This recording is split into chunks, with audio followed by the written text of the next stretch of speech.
and people want this fight, and if UFC want this fight, and we can do this. I have good fights now, and I know he's gonna fight soon, and we'll see what's gonna be happening.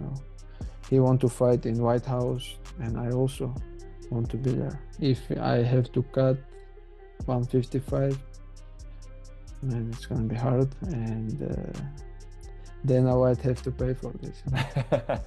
Islam Makhachev has finally openly shared his desire to fight Ilia Topuria, and he wants that mega clash to take place at the UFC White House card. Islam Makhachev expressed his interest in facing Ilia Topuria at the White House, saying it would be a huge moment for the MMA community. He mentions that both fighters are eager for the matchup and that if the UFC approves, the fight can happen. Makhachev adds that he sees it as one of the biggest potential fights, noting the excitement it would generate among fans. Now I don't know who is gonna be next for Ilia. If we talk about our fights, I have good fights now, and I know he's gonna fight soon, and we'll see what's gonna be happening. He want to fight in White House, and I also want to be there. I think for the it's gonna be big for MMA community. It's gonna be big fights now, and people want this fight, and if UFC want this fight, and we can do this.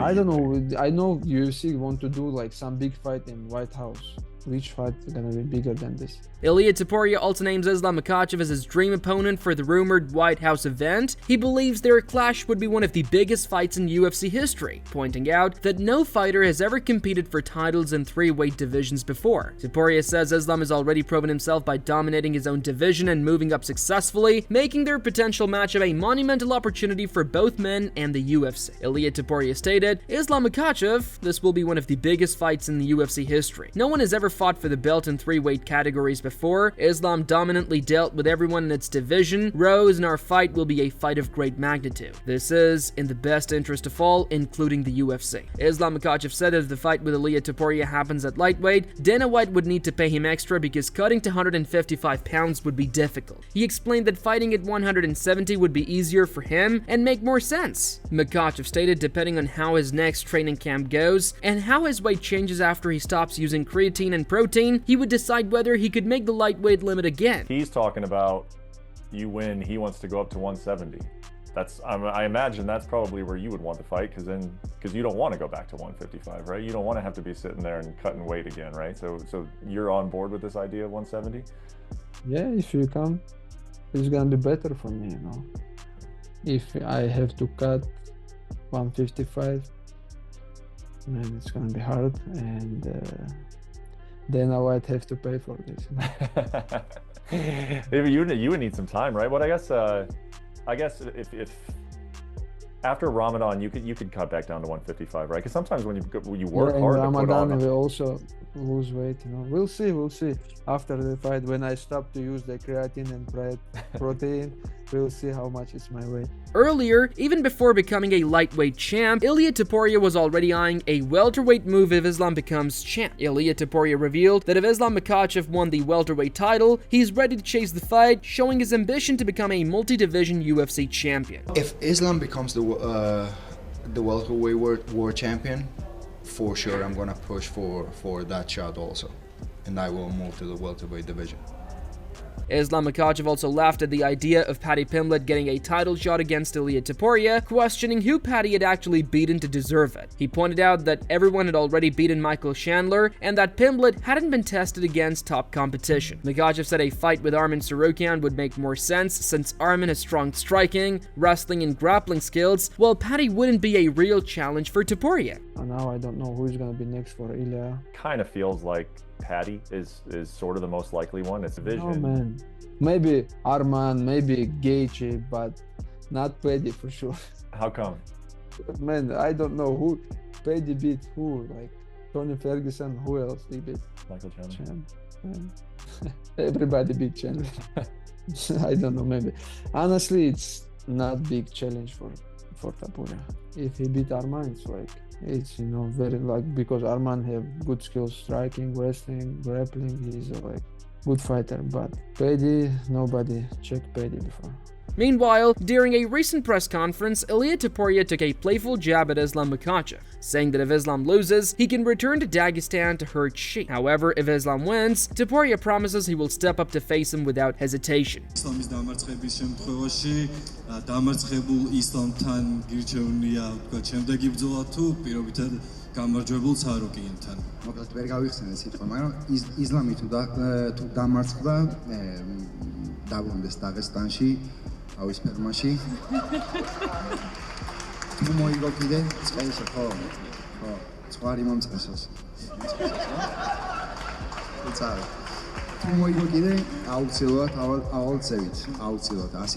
Nurmagomedov responds to Ilia Topuria's remarks about Islam Makhachev by reminding him that arrogance always ends in humiliation, referencing a quote from Manny Pacquiao about humility. He points out that Islam already owns a farm with sheep and doesn't need advice from anyone on that, subtly brushing off Topuria's comment while keeping his tone respectful. Знаешь, как сказал однажды Манни Пакьяо, любой человек, который, особенно любой спортсмен, который будет себя вести возвышенно, понимаешь, там, вот, с этой горделивостью, мол, ты вот обязательно будет унижен. Есть такие у него слова прекрасные. Я не знаю, можно что угодно говорить.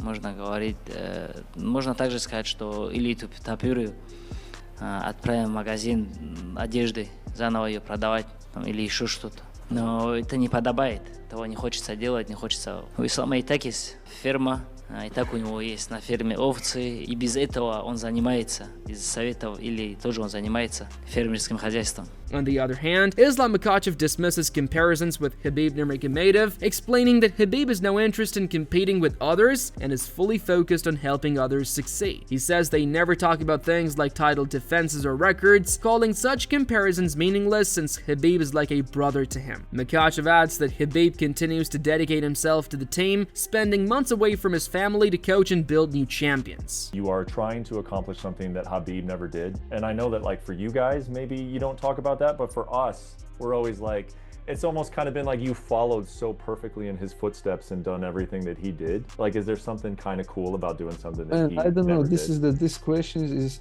like, some of them ask me, you want to defend the belt more than Khabib? We never talk about this, and Yeah. you know, it's like, for me, it's the stupid questions, you know, because he's my brother, you know. If he don't want to I beat his record, he never helped me, you know. But you know, he's still, I told you, he's still like now 2 months without family. He support all team. Islam Makhachev adds that Khabib does all this because when one fighter becomes a champion, it changes the lives of everyone around him. Khabib explained that his dream is to help others, since supporting one fighter also helps that person's family, friends, and community. Makhachev says this is why he doesn't like questions about breaking Khabib's record or comparing their careers, as Khabib's focus has always been on lifting others, not competition. These guys just dream for him to make the new champions in our gym, you know. Because one of the day he told me, because why he did this, you know, not just for one guy, you know.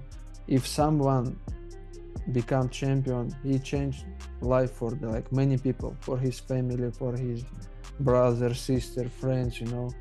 It's, you know, and he told me it's like dream for me to help people, and what I can do right now. I'm not fighting, but I have to help people. When I help someone, it's not mean I just help him. I can help his family, his friends, who people who around him, you know. And that's why he is us right now. And it's, I told you, it's like not question which one I want to answer, like I beat Khabib record or something like this, you know. Moreover, after a superb performance at UFC 321, Umar Nurmagomedov also gives his take on why he isn't on Khabib Nurmagomedov's level, saying Khabib's relentless work ethic sets him apart from everyone else. He recalls how Khabib could return from a long, exhausting trip and still head out for a midnight run, showing total dedication. Umar admits that the difference is simple. Khabib gave everything he had, while the rest of them don't push themselves to that same extreme. Umar Nurmagomedov said that Khabib could come back from a tough trip and at midnight he could still change clothes and go running. The difference between us is that he gave it his all and we don't. Let's be honest. Umar Nurmagomedov admits that while he performs well in training, he lacks Khabib's mental strength inside the cage. He says Khabib's dominance made opponents lose hope during fights, realizing there was nothing they could do against him. Umar believes that is the main difference between them. Umar Nurmagomedov added, "I don't know why, but honestly, in the gym, everything works for me. I can control guys, I can go for submissions, I can choke them, but in the cage, he is psychologically much stronger than me. That's what I'm missing in the cage. Khabib didn't just go out and fight, he dominated. With us, people fight and believe until the end that they can beat us. But with Khabib, once they got there, that was it. They gave up. They understood there was nothing they could do against that monster. That's the difference." Meanwhile, Islam Makhachev also pays tribute to his late coach, Abdulmanap Nurmagomedov, saying his impact in MMA in their nation is so great that it deserves a movie of its own. He explains that Abdulmanap's legacy continues to inspire the next generation, and in time, people will truly understand how much he did for their country, for MMA, and for the sport as a whole. It's all about Abdulmanap legacy, Our coach, who not with us right now, but it's all about his legacy, And after like 10-15 years, people gonna understand what he did for our country, for MMA, for sports, And Islam Makhachev reflects on how much he misses Abdulmanap Nurmagomedov's presence in the corner during their biggest moments, saying it feels incomplete without him there to share the victories. He believes Abdulmanap would be proud of everything they've achieved and says the team continues to thank him every day for his guidance and legacy. Islam adds that only a major film could truly capture the depth of what Abdulmanap accomplished for them and for the sport. One thing which I miss, which I feel bad, he not in the cage with us, when we have that performance, when we get the belt, and I think he's proud of us, but we still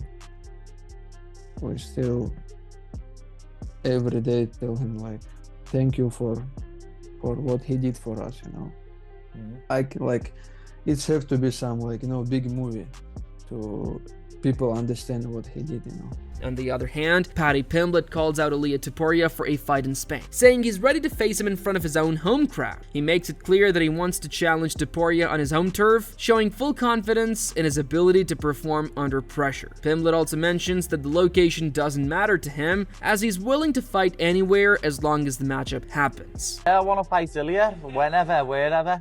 I'd love to come to Bernabeu and punch your face in. You know what I mean? Do it in Spain in front of your fake countrymen because you're really German. You know what I mean? I'd love to come and punch your face in front of 90,000 people in the Bernabeu in enemy territory for me because the Bernabeu is a shithole. Chael Sonnen also reacts to the rumors of Ilia Topuria potentially facing Paddy Pimblett or Justin Gaethje, calling both dangerous options. He points out that many view the fight with Paddy as the bigger money draw, especially with networks like Paramount showing strong interest. Sonnen wonders whether fans genuinely want that matchup more than a showdown with Gaethje. Do you want to see Gaethje fight Ilia Topuria, or do you want to see Paddy the Baddy fight Ilia Topuria? I'm looking and go, wow, what killer options. Do that round robin any way you want. Take Ilia out if you have to. Put Baddy in there with Gaethje. The whole team says, Chael, you're out of your mind. They says there's not a comparison. You have two global superstars in Ilia Topuria versus the Paddy Baddy. Don't run the risk of losing that fight. This is what they're telling me. They're saying Paramount's going to go write a multi-billion-dollar check. It's not a matter of what's a good fight. It's a matter of what's the big fight. What do the people want? I don't disagree with that. But is that true? Or would you strongly rather see Paddy versus Ilia than Justin? Are you just as good with seeing Justin? Arman Tsarukyan also thinks Ilia Topuria is more likely to fight Paddy Pimblett than Justin Gaethje. He says Gaethje won't take the matchup, while Topuria has bigger goals ahead. Arman explains that if Islam Makhachev wins the welterweight title, Topuria would rather pursue a chance at a third championship and the payday that comes with it than risk fighting him. Каким ты видишь путь Топурии в дальнейшем? То есть вот сейчас Гейджи, возможно, ему дадут под конец года. Не, Гейджи не будет драться с Топурией. Это инсайт или это просто... Не, это мое мнение. А UFC может делать все, что хочет. UFC может поставить даже с дебютантом Топурию. Но я думаю, что, скорее всего, это будет больше Пимблет даже, чем Гейджи. Вот, я думаю, он защитит титул. Если Ислам выиграет титул, он перейдет на 7-7 и захочет стать тройным чемпионом. С тобой бой? Не, со мной бой он не захочет, так как с Исламом он больше может заработать, и риск, что он станет тройным чемпионом первый раз в истории и заработает большие деньги. И если даже он проиграет Исламу, ну типа поднялся в 7-7, сейчас обратно спускает свой вес. У него есть отговорка, если он проиграет, что он поднялся на 2 весовые категории выше. However, Chael Sonnen calls the situation a masterful dilemma, admitting he can't decide whether he'd rather watch Justin Gaethje make his walkout or hear Paddy Pimblett's entrance music for the main event. He jokes that his team keeps pushing him to choose, but he insists the focus should be on making whichever fight can actually happen first and getting it inside the octagon instead of overthinking the options. I feel like this is a very masterful thing. They said, hey, Chael, you're in the building. Main event time. Music hits. Do you want to see Justin Gaethje, every fighter's favorite fighter, walk out? Or do you want to hear the techno hit and see Paddy the Baddie? I can't answer the question. I honestly can't answer. 6 of one, half dozen of the other. You can answer the damn question. I'm getting told that I can't. They're yelling at me again. That's Ryan right there. He's yelling at me from California over Skype. I mean, I got to tell you guys, it's a very interesting thing, and I'll just tell you what. Ryan and I and the whole team do firmly agree. You need to make the fight you can make when you can make it. Get the fight to the ring. Talk about everything else later. Get the fight to the ring. Chael Sonnen warns that if Justin Gaethje lands his trademark right hand and knocks out Ilia Topuria, the UFC could lose the chance to create the massive Ilia Topuria versus Paddy Pimblett matchup. He calls it a major mistake not to book the fight while both men are at their peak. Sonnen stresses that fans and promoters often assume big fights can wait, but in reality, timing and injuries can destroy those opportunities in an instant. What happens if Justin Gaethje lands that big right hand and puts Ilia down? Now you don't have Paddy and Ilia, which we can't admit. We can't admit. We must see Paddy and Ilia. We will have made a mistake in this sport. No difference in the mistake we made by not getting Jones and Anderson together, or Anderson and St. Pierre together, or at least trying in that direction. It would be a mistake. That is the fight everybody plans to do. That is the fight that everybody wants to do. There is a mistake that gets made of thinking, well, that fight's so big, we can do that fight at any time. And then you run into a jam. Right, don't forget, Paddy was just hurt. Paddy was just on the injury reserve for 11 months. Furthermore, Chael Sonnen reveals that according to some of his reliable sources, Justin Gaethje is no longer being considered as Ilia Topuria's next opponent. He explains that the UFC now expects to match Ilia Topuria against the winner of Arman Tsarukyan versus Dan Hooker. Sonnen says the promotion wants to move forward with that plan quickly, though he admits the decision raises a few questions for him about how the matchmaking is being handled. If Gaethje comes off the board, if Ilia's fighting in January, I think that we would all assume he's fighting Paddy the Baddie. I think. But I'm being told strongly that no, Ilia's next fight is coming out of Tsarukyan Hooker. There is not, that one's going to get put over there. They're going to do that one and they're going to turn it around. That wraps up today's video. We hope you've enjoyed it. Share your thoughts in the comment section and subscribe to our channel to get more updates about upcoming UFC encounters.